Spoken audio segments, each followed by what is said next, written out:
And I'm Celine. And welcome back to another episode of the We Are Podcast. Woo! It's a little, we're gonna have a conversation. Yes. I don't know. I feel like there's so many, like the past week, I feel like I've had realizations about Life realization. Do you ever just get this feeling? You get this feeling? Yeah. I have I totally this get this feeling. Yeah.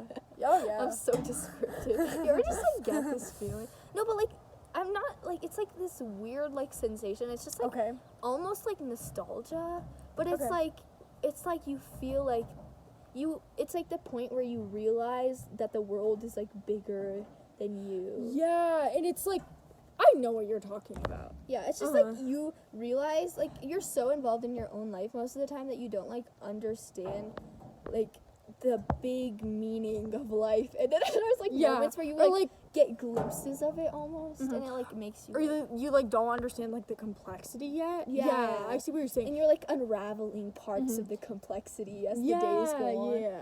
I feel I get those quite a bit, and recently we both had sort of those moments, realization moments about gratitude. Yeah, I feel I've had different kinds of those moments. Sometimes I look back on myself and I realize I was not grateful, and I was very unaware, and sometimes I'm wow, I can't believe I was like that. And sometimes it's other people, and they'll say something or do something, and it's not that I think that they intentionally are ungrateful. Sometimes it's just they aren't even aware, and then some people I feel are just acting ungrateful or doing something ungrateful, Yeah. And also, to me, I feel most of the times when I look back, it's not even me being blatantly ungrateful. It's just me taking things for granted. Yeah. And I feel that's majority of the things that I realized for myself that I took so much for granted. Right. And it's just it's very interesting to talk about. So that's probably gonna be the main thing we talk about today. And it's just being grateful as a whole is so weird. What do you define being grateful as even? See, it's very difficult because it's who has to be grateful? Does it have to be everyone, no matter how terrible your situation is, or is it just the rich people, who So that's a difficult thing to define. And then there's also I don't know, levels of gratitude, and should you always be grateful, or and I would say being grateful is being aware of yourself and awareness of your emotions, and knowing that it's okay to experience what you're experiencing, but also know that there are things in your life that are good and you're lucky in a lot of ways, and recognizing that while also allowing yourself to experience the emotions you're experiencing. I would say that is a big part of gratitude. Yeah, for me, I think gratitude is understanding that you are fortunate in the simplest terms that I can think of. And I think gratitude doesn't have to be for everything. I don't think you have to be grateful for certain things in your life, but I think there's things that you should be grateful for, that you should express your gratitude for, especially things that other people don't have. I think a lot of our ideas about gratitude are centered around being grateful for things that other people don't have, which is kind of bad and good in a sense. I think it's good in the way of understanding, allowing yourself to understand that you're lucky in a way because you have something that other people don't have. People across the world don't have access to education, so you should be grateful that you get to go to school every day, that type of thing. So I think it does give you perspective on that. Yeah, I think perspective is the biggest part of being grateful for that. But then there's also the added aspect that you're only grateful because you have what others don't, and that's kind of the issue behind it. You should be grateful for things regardless whether others have it or not. That it doesn't need to be. It's not. They're not mutually exclusive. Right. You exactly. You need. Yeah, you need to understand that you can be grateful for things that everyone else has. Right. Food or something. Yeah. And not everyone even has access to food, but say all your friends and everyone around you, they all have access to food whenever they want it. And that doesn't mean that you know, you shouldn't be grateful for it because everyone else has that. Yeah. I mean, it's something that's good, and it's something that helps you, and it's something that's often overlooked, so it's important to be grateful for that regardless of whether or not everyone has it. I feel like everyone I know, including myself sometimes, when I get something that other people don't have, like a new box of shoes, like, or like a custom necklace with my name on it. I've never gotten that, but I'm just saying, like, something like that, I would be grateful for that, and that would be something where I would actually be like, oh my god, thank you, like, this is so good, I'm so grateful, I'm so lucky, all of this. But then there's simple things, like I take water from my fridge and it's not cold enough and I'm like, ew. Even though it's something like water is such like a beautiful thing, Right. like it's the most, one of the most necessary things, and so many people don't have access to clean running water at all. And I'm grateful for one but not the other, simply because other people have water, and because other people don't have shoes, I'm grateful for the shoes and not the water, which like is interesting just to think about, how like our entire world is just like relative. Like, everything you know and everything you have is relative to another thing. Beauty is relative. You're only beautiful because someone else is perceived as not beautiful. You're only lucky because someone else is perceived as not lucky. Yeah, exactly. So it's like the same thing with gratitude. It's like sometimes people only think they're lucky because they have things that other people don't have. But you can be grateful, and you can be beautiful, and you can be lucky even if other people have all those things. Exactly. That's actually a great point. Yeah, like, it doesn't have to be relative. No, yeah, and I totally agree. And I think that really ties into, like, the smaller things that we overlook. Like, taking a hot shower is something that, like, a lot of people do every night or something. And it's overlooked. So, like, you just get in the shower and you turn on the hot water and you just shower, right? And that's, I feel like, kind of like in America at least, it's very extremely common. So we overlook it. And we tend to be grateful for, like, these other things, like having a phone or, like, you know, like having friends or something, and we overlook these tiny basic things in our life, like human necessities, that we also should be grateful for. Yeah, and it's like, it's a thing that's like, you, like, people, everything's just like relative, and like that's mostly because of like globalization, which is a concept like you would, I think I learned about it in human geography. Oh, I learned about this actually in geography, Yeah, and it's like basically when something becomes like, it's like the idea that things are becoming worldwide in scope. Like, things are becoming common, like, across the world. And so basically what that means is that, like, as things like as we start to develop as a country, as we start to develop as like the world, things become more common everywhere, and as they become more common, it's not rare anymore, so it loses its value. But you don't have to, like, something doesn't just lose its value because it's not rare. And that's like, okay, this is like a weird analogy. Are you going to talk about the song, like when you love a song and you listen to it? Oh, no. Or no? Okay. But, like, you could go ahead, actually, bring that up first. So, like, I feel like when you are obsessed with, like, a certain song, but then you keep listening to it and you do that, it, like, loses its value because it's no longer as original because you've listened to it enough. Or, like, TV shows or books do that, too. Even though it's the exact same thing and nothing's different about it, it lost its value to you because it's, like, less original to you. Yeah. And when things become globalized and, like, worldwide, we tend to, like, lose our gratefulness because of it, because it's not rare anymore.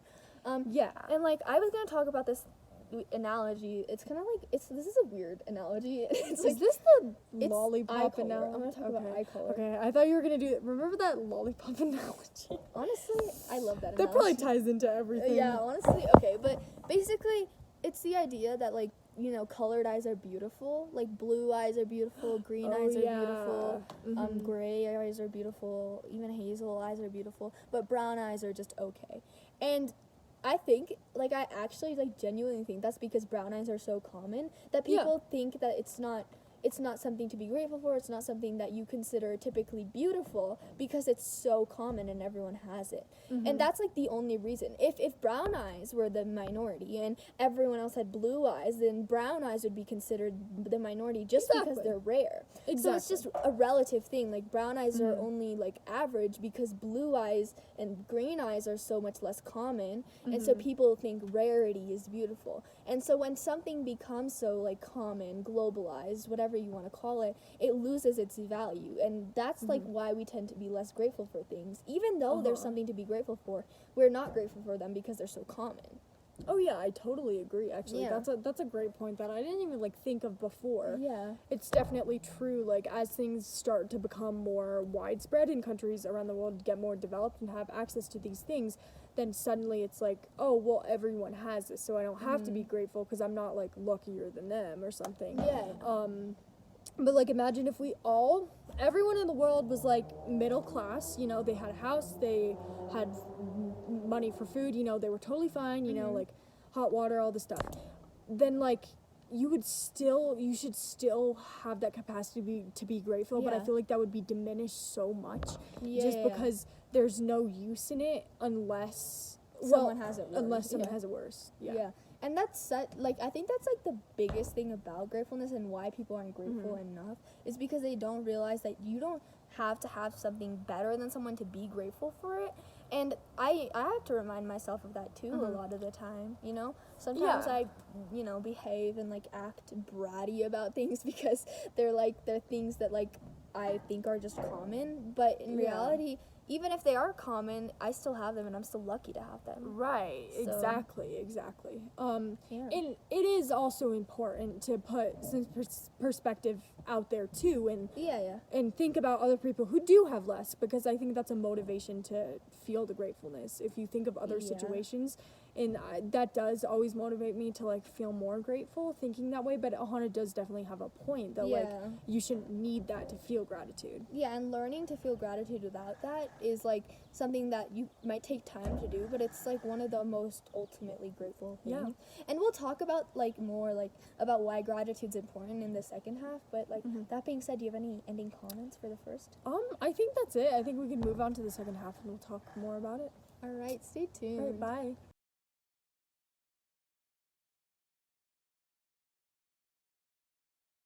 Welcome everyone. All right. So why should you be grateful? Why do you think you should be grateful, Celine?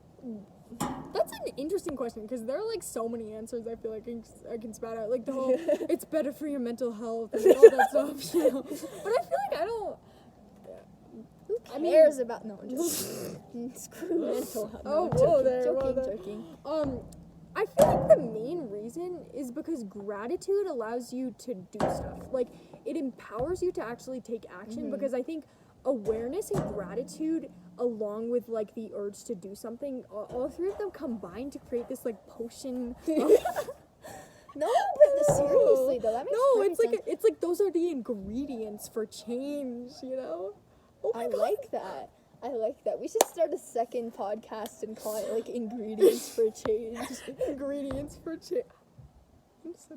I should make this like a political party. You should trademark it. No, that should be like the motto. Like, wait, what was it? I forget. But anyways, basically, I agree. For me, I think being grateful, I think not only does it like empower you and like allow you to see, like put into perspective your luck, even not even luck, like just like your fortune, which is the same thing as luck. That's exactly. But like it also, I feel like showing gratitude helps other people keep going. Yeah. If that makes sense. Because, like, when people do things for you, or when people supply you with things, and you appreciate it, it makes them feel happy and also fulfilled, almost.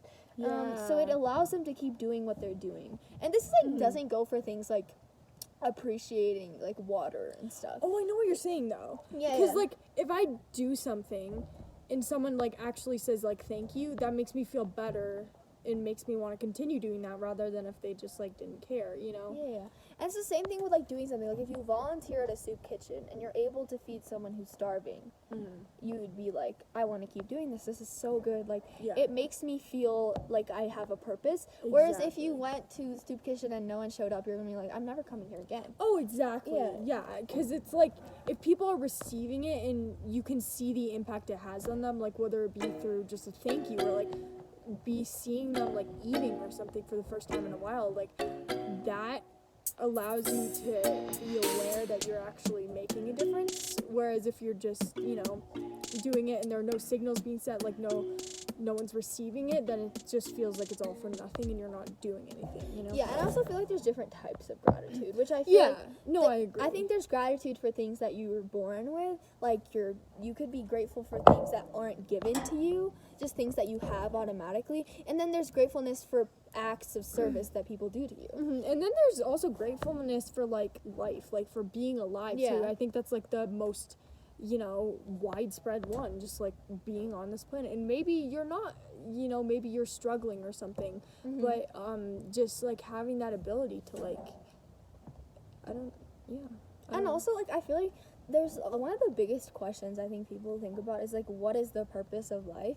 And honestly, I think about this, like, all the time. It's, like, something that constantly it's, like, on my I mind. feel like the purpose of life, like, changes for me, like, each, like, I don't know, but I've come to, like, a sort of resolution, not the purpose of, like, not resolution, I don't know, I feel like the purpose of, like, everyone individual's life is to change someone else's life, because, like, every person in your life has changed your life in some way, whether it be in a bad way or a good way or a minor way. They've helped you grow, or they've just, like, you know, done something super tiny, but everyone has changed your life in some way. So I feel like one of our purposes on this planet is to change other people's lives. I don't know. Yeah. I think that makes a lot of sense. And for me, I would think of that, and, like, I would also, like, be like, but, like, what's the point in the end? Yeah. Like what's the point of even doing that? And to me, I don't think there is no point. Okay, let me explain. That sounds terrible and, like, morbid. Okay. But I don't think there's no, like, purpose in life but to live. Maybe there doesn't have to be There point. doesn't Maybe that's the have to problem be, with like, our an society. ultimate We need an end result and we need a point to do everything, but maybe we should just do stuff just to do the it. journey. What was that? Yeah. It's not about the destination, it's about the Yeah, journey. like, maybe we need to stop worrying about what's gonna happen in the end, or, like, What the purpose is. or, like, what the purpose is and what are, like, instead of wondering what your purpose is on this earth, create a purpose by living. Like, just live. And, like, you may be like, well, what's the point if it's all just gonna end anyway? And I'm just gonna say this to anyone, whoever needs to hear this. Living in the moment and feeling happy and feeling those emotions may be temporary, but it's something that you will keep with you, and that single, like, moment of joy you experience is enough for people to keep going. Yeah. And it's like, you may be going through a very difficult time, and I understand that so many people are going through difficult times for days and weeks on end, and they reach a point where it's like, what is the purpose? But the purpose, there is no, like, concrete purpose. You find your own purpose for each individual person, but you will find that purpose eventually, and those moments where you experience your purpose and you feel fulfilled will trump any other downside and any other bad ending that could possibly happen. And I think there's no specific moment where you realize I've found my purpose necessarily. I think your purpose comes when you're happy. Like, that's, and you're living your life, and you're not, I think you find your purpose when you stop worrying about finding your purpose and you're living your life, you know? And I think worrying about it and wondering if you'll ever find it, and maybe there is none. Like, maybe there's no concrete one. Maybe there are 1,000 different purposes. You never know. Like, there's no answers to anything, and that's okay. And it's okay to not have the answers. And I think that, like, purposes can change, purposes can develop over time. Right. And that's okay. And you may feel like, what is the point? Well, the point is to find something that you think is worthy of living for. Yeah. And that was so inspirational. And that alone, like, even in the end, maybe it won't last, but that moment is enough for you to keep going. And that's, I think that's what the purpose is. It's not a thing in particular. It's just something that concretely develops and progresses as you continue. Yeah. And, like, maybe the purpose is having no purpose. Like, I don't know, at this point, I don't even know. The purpose is just to live. Yeah, I think, but not to survive, to live. Yeah. It's more than surviving. Surviving is not just being alive. Wait, no, it's living is not just being alive, right? Is that no, existing isn't just being alive. No, living is more than just being alive. Yeah, that's it. And you live to live, not to exist. And you may go through so many, like, downfalls, and you may just think, like, what is the point? But you don't need a point. You need to realize that, like, there doesn't always have to be a point, but there will be experiences that you'll have that are unexchangeable and tradable for anything. They're priceless, right? And that single feeling that you have in the moment, like the euphoric feelings that you feel every once in a while, is worth the whole roller coaster. Exactly. And you will reach a point where you'll have those euphoric moments, even if it's not that right now. Like if you continue finding your purpose and you don't stray away from your values and you do what's true to you, you will find a point where you will be happy, and that's the point. Yeah. Oh my God, we're philosophers. Whoa. I totally agree. I think, honestly, like, being happy should, if there is an end goal, which, I just was talking about how there shouldn't be an end goal, but if there is one, I think it should be to be happy. And yeah. And that also ties into being grateful and helping other people and, like, all these different things. They all come together, And there's no set purpose. You make your own. Exactly. It's not set in stone. Yeah. Snap. Whoa. That was good. Anyways. Wow. So yeah, that's like most of it. Would you give any tips on how to be grateful for someone who feels like they've been taking things for granted, aka my younger self? That's okay. I would say one of the things you can do is start being curious about stuff, like events happening around the world, like research about the Russian-Ukraine war and like famine and like I don't know, like these things happening around the world, and gain perspective. That's the biggest thing, I think. Gain some perspective and look at your own life. Like notice small things in your life. Like I noticed how I just put food in the shopping cart and I didn't even think about it, right? I just did it. And that there's some gratitude attached to that I never had before, of being able to just do that. And I never noticed that before, but like noticing these small things in your life, like taking a shower, eating dinner, that are just a part of your basic routine, and understanding those things so you can be grateful for those things. Yeah.